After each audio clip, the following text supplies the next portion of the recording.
త్రిమూర్తుల్లో ఒకడుగా శివుడు మారడం. అత్యంత ప్రాచీన కాలానికి చెందిన లింగ పూజలో నుంచి ఉద్భవించిన వాడే శివుడు. మొహంజదారో ఫలకాలపై 3 ముఖాలున్న నగ్నమైన దేవుడు కనిపిస్తాడు.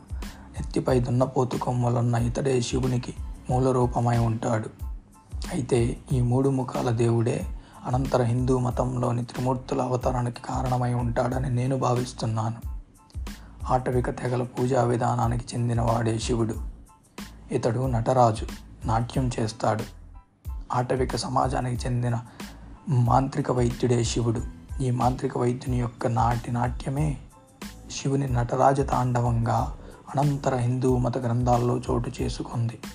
ఆర్య ద్రావిడ మతాల కలయిక జరిగిన దశలోనే ద్రావిడ దేవుడైన శివుడు ఆర్య దేవుళ్లతో కలిసి చివరికి హిందూ మతానికి చెందిన త్రిమూర్తుల్లో ఒకడుగా మారడం జరిగి ఉండాలి.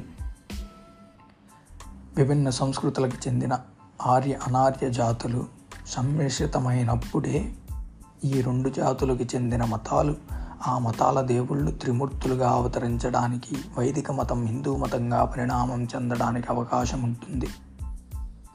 ఈ కొత్త మతం ప్రజలచే అనుసరించబడ్డానికి ప్రధానంగా 2 టెక్నిక్స్ ఉపయోగించారు.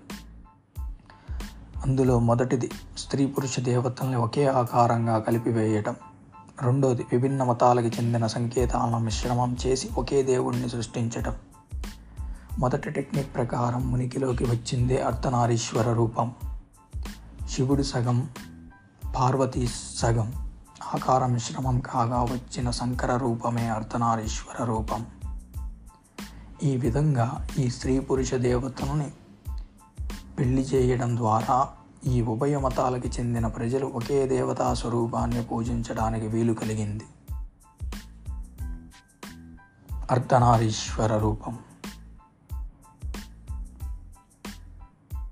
స్త్రీ పురుష లక్షణాలు కలిగిన దేవుణ్ణి హిందూ పురోహితులు సృష్టించగలిగారు.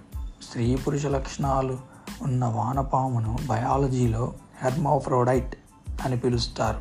అంటే త్రిమూర్తుల్లో ఒకడైన అర్ధనారీశ్వరుడు జీవశాస్త్రంలోని వానపాముతో సరిసమానమన్నమాట.